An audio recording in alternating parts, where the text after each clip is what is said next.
Well praise the Lord. क्या आपके दिल में कभी ये ख्याल आया है कि बाइबल में जिस परमेश्वर यहोवा के बारे में हम पढ़ते हैं वो वास्तव में कभी था या नहीं था? क्या आपके अंदर भी ये ख्याल आता है कि जिस परमेश्वर के बारे में हम पढ़ते हैं क्या कभी सच में हम इतिहास से जान सकते हैं रिसेंट टाइम्स में कि कभी परमेश्वर यहोवा हमारे बीच में काम करता है?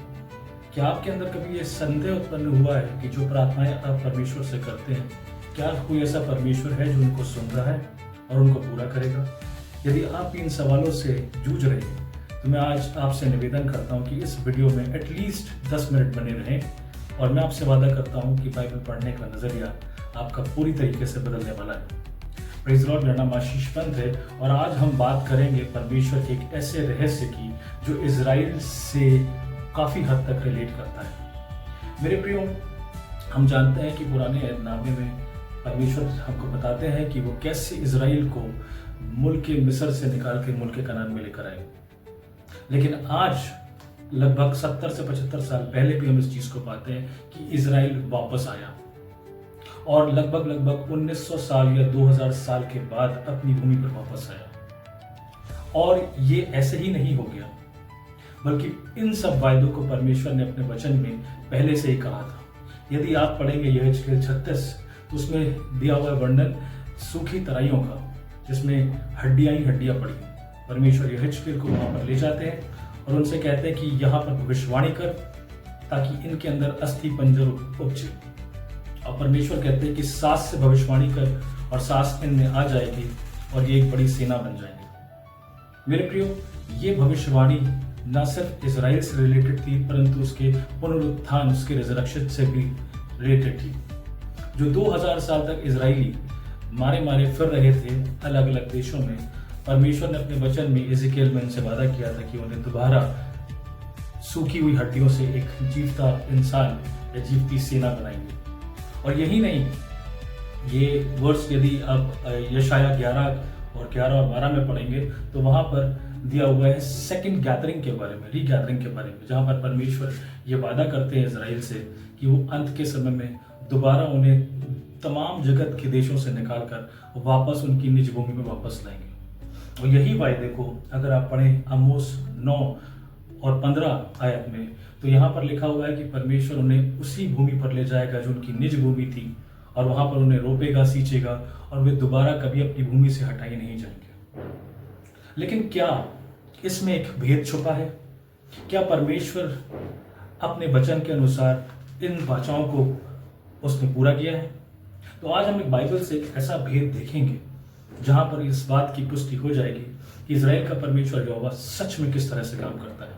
मेरे प्रिय, यदि आप निकाल लें मेरे साथ लय व्यवस्था उसका 25 और उसकी 8 आयत से 12 आयत तक, तो यहाँ पर वर्णन आता है एक ऐसे सिद्धांत का जिसको इजरायली या यहूदी आज के उसे योवल कहते हैं, यानी 50वां वर्ष, और हिब्रू में से योवल कहा जाता है। और जुबली का जो सिद्धांत है उसे चोक हा योवल कहा जाता है इब्रानी भाषा में। अब ये इससे पहले कि हम समझने की कोशिश करें कि ये जुबली का सिद्धांत क्या है, हमें जानना पड़ेगा कि परमेश्वर का वर्णन व्यवस्था 25 में इस सिद्धांत के बारे में क्या कहता है। मेरे प्रियो, परमेश्वर कहता था कि 7वां वर्ष जो होगा जब वो अपनी भूमि पर बसाए जाएंगे, 7वां जो वर्ष होगा वो विश्राम का होगा।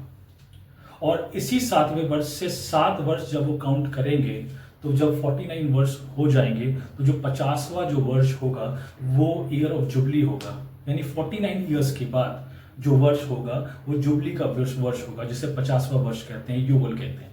अब इस 50वें वर्ष में होगा क्या? मैंने व्यवस्था 25 और 10 से मैं पढ़ना चाहूंगा। और उस 50वें वर्ष को पवित्र मानना और देश देश के सारे निवासियों को छुटकारे का प्रचार करना, वह वर्ष तुम्हारे लिए जुबली कहलाए। उसमें तुम अपनी अपनी निज भूमि और अपने अपने घराने में लौटने पाओगे। तुम्हारे यहाँ यह 50वां वर्ष जुबली का वर्ष कहलाए। उसमें तुम न बोना और अपने आप उगे हुए उसे भी न काटना, ना बिन छाटी हुई दाखलता की दाख को तोड़ना, क्योंकि वह तो जुबली का वर्ष होगा। तो मेरे प्रियो, यहाँ पर हम पाते हैं कि परमेश्वर ने एक जुबली का ऐलान किया और ये जुबली खास तौर से इजराइलियों को इस बात का वर्णन करती है, इस बात की हिदायत देती है कि वो छुटकारे का प्रचार करें। और जो भी दास उन्होंने मोल लिया हुआ है उन दासों को 50वें वर्ष में छोड़ दें जब जुबली हो जाएगी। अगर उन्होंने किसी से भूमि ली है, परचेज करी है, तो उस भूमि को वापस उसके ओरिजिनल ओनर के पास जाना पड़ेगा। यदि किसी से का कुछ उधार बाकी है तो वो उधार को जो है वो क्षमा किया जाएगा। यानी कुल मिला के यदि हम जुबली का वर्ष देखें तो ये वर्ष रेस्टोरेशन है, जहां पर परमेश्वर ने जिस प्रकार से इजरायलियों को मिस्र की गुलामी से छुड़ाया, उसी प्रकार सारे जगत में ये 50वां वर्ष इस बात का प्रचार करने का प्रतीक होगा कि परमेश्वर अपने लोगों को छुटकारा देता है। और न सिर्फ परमेश्वर अपने लोगों को बल्कि जगत के सारे लोगों को छुटकारा देना चाहता है। इसीलिए जुबली का वर्ष ठहराया गया था। आपको पता है ये जो लीज का कॉन्सेप्ट आया है हमारे इंडियन सोसाइटी में और वेस्टर्न सोसाइटी में, ये कहाँ से आया है? ये यहीं से आया है, जुबली से। इजराइल में एंशिएंट टाइम में कोई भी लैंड परमानेंटली बेची नहीं जा सकती थी। यही हम बुक ऑफ रूथ में पढ़ते थे, जहां पर इनहेरिटेंस को यानी संपत्ति को वापस उसके ओरिजिनल ओनर के पास जाना होता था। इसको लीज पर देना कहा जाता था एक पर्टिकुलर पीरियड ऑफ टाइम के लिए। लेकिन परमेश्वर ने यह कहा था कि ये जो 50वां वर्ष होगा इस बात का प्रतीक होगा कि परमेश्वर तुम्हें स्वतंत्रता देना चाहता है। ये जो 50 वर्ष की जो मिस्ट्री है ये बड़ी इंपॉर्टेंट है बाइबल के अनुसार, क्योंकि आज अगर हम समझना चाहेंगे कि परमेश्वर इजराइल को कैसे वापस लेकर आया, तो मैं आपका ध्यान बताना चाहता हूं इतिहास की तरफ। यदि आप देखेंगे 1867 वो वर्ष था जब अमेरिकन ऑथर मार्क ट्वेन पहली बार पैलेस्टाइन, उस टाइम पे उसको पैलेस्टाइन कहा जाता था, उस लैंड को, वहां पर आए हुए थे। और उसके बाद जब उस भूमि पर वो विचरण कर रहे थे तो उन्होंने पाया कि वो बिल्कुल बेजान है और बेसुध जमीन है, जहां पर जीवन का कोई लक्षण नहीं पाया है, बंजर और बेजान है। कुछ एक टेंट्स पाए जाते थे, बदाउन टाइम टेंट्स पाए जाते थे, और वहां पर जीवन के बिल्कुल भी लक्षण समाप्त थे। बहुत ज्यादा लोग वहां रहा नहीं करते थे। और इस उजाड़ पन्ने को देखकर मार्क ट्वेन ने कहा था अपनी किताब में 1869 में इनोसेंस अब्रॉड में कि ये जो लैंड है ये देखने से लगता नहीं कि ये कोई प्रॉमिस्ड लैंड कभी रही होगी, क्योंकि ये बिल्कुल डेसोलेट हुई थी, डेसोलेट पड़ी हुई थी।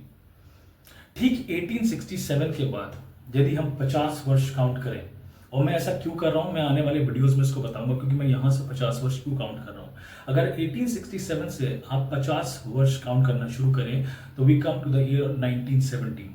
अभी 1917 कौन सा ईयर है? 1917 वो टाइम था जब ये लगभग तय हो गया था प्रथम विश्व युद्ध में कि ब्रिटिश और अलाइड फोर्सेस जो है वो जीतने वाली है और ऑस्ट्रो हंगेरियन एम्पायर जो है वो हारने वाला है। उस टाइम पे तुर्की जो था वो ऑस्ट्रो हंगेरियन एम्पायर का ही साथ दे रहा था। और खास बात यह है कि तुर्की यानी ऑटोमन रूल के अंदर में ही ये सीरिया पैलेस्टीना का भी लैंड आता था।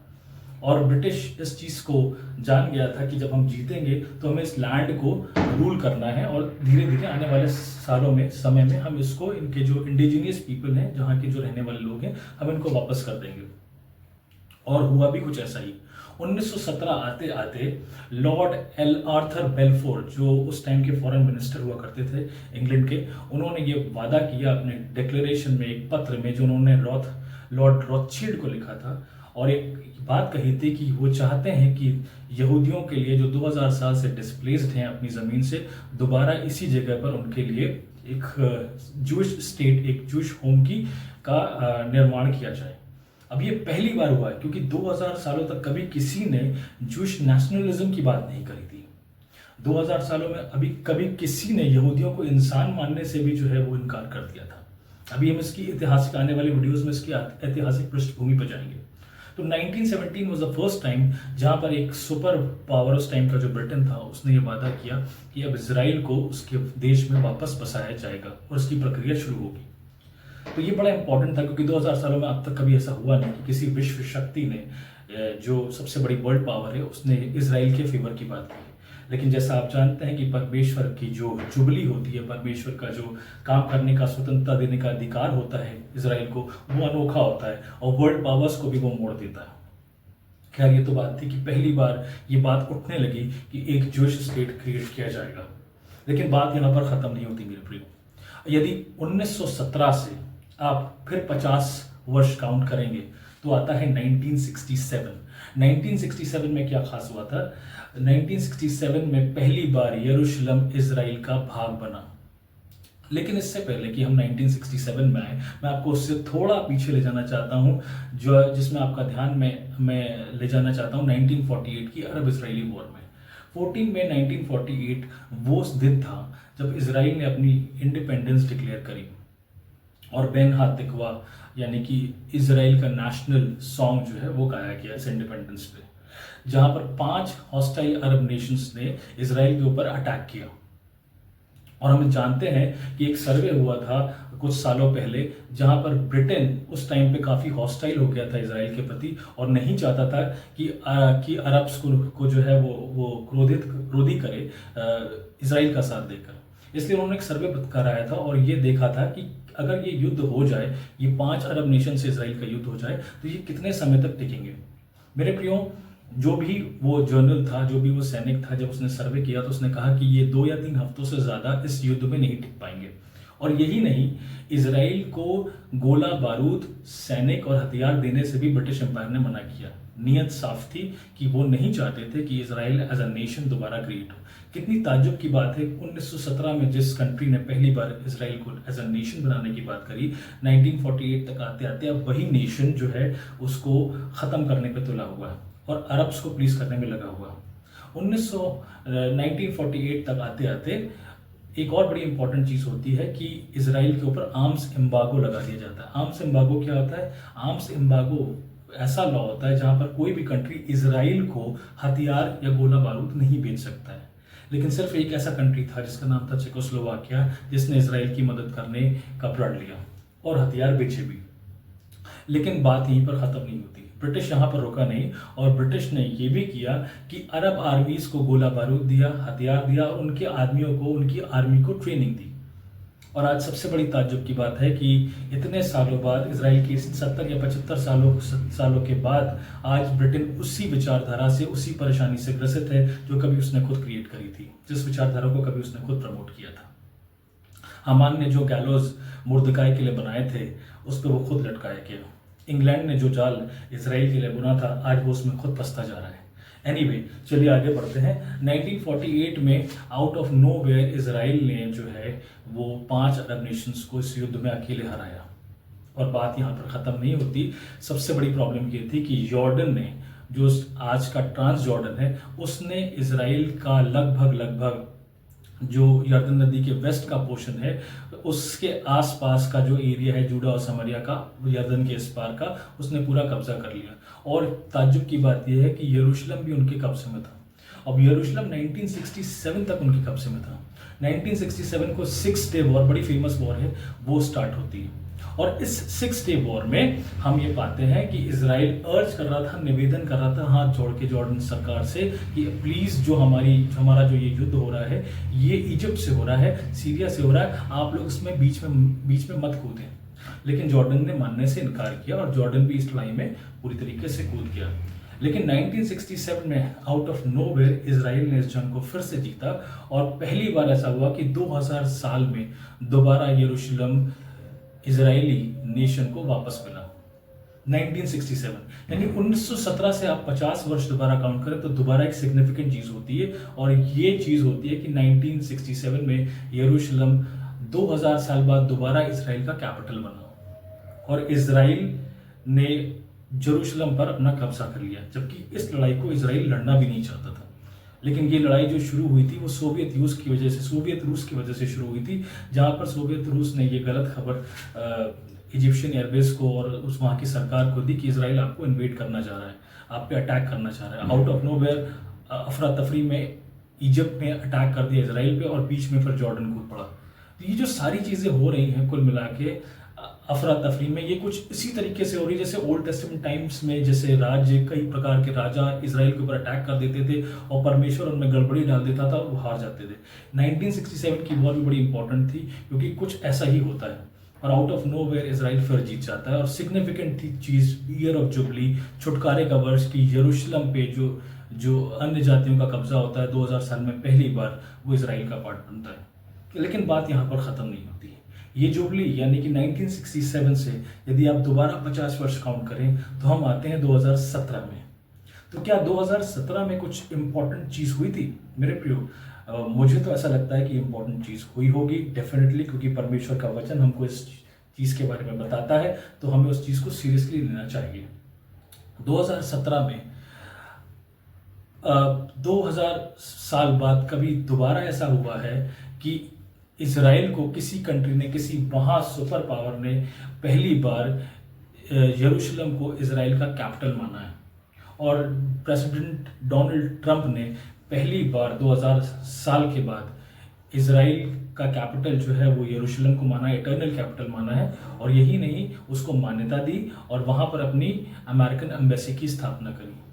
बहुत से नेशंस ऐसे थे जिन्होंने इसराइल को देश मानने से इनकार कर दिया, और तो और इस बात पर भी पूरी तरीके से इनकार कर दिया कि यरूशलेम इसराइल का भाग नहीं है। मेरे प्रियो, लेकिन जैसा परमेश्वर का वचन कहता है जुबली में कि वो छुटकारे का परमेश्वर है, वो इसराइल का परमेश्वर है जो उसे छुटकारा देता है। तो आउट ऑफ नोवेयर 2017 में डोनाल्ड ट्रंप ने वहाँ पर एम्बेसी बनाई और इस बात का ऐलान किया कि America, United states of America आज इसको, यरूशलेम को इसराइल का इटर्नल कैपिटल मानता है। तो ये थी कहानी जुबली की जो हमने देखी।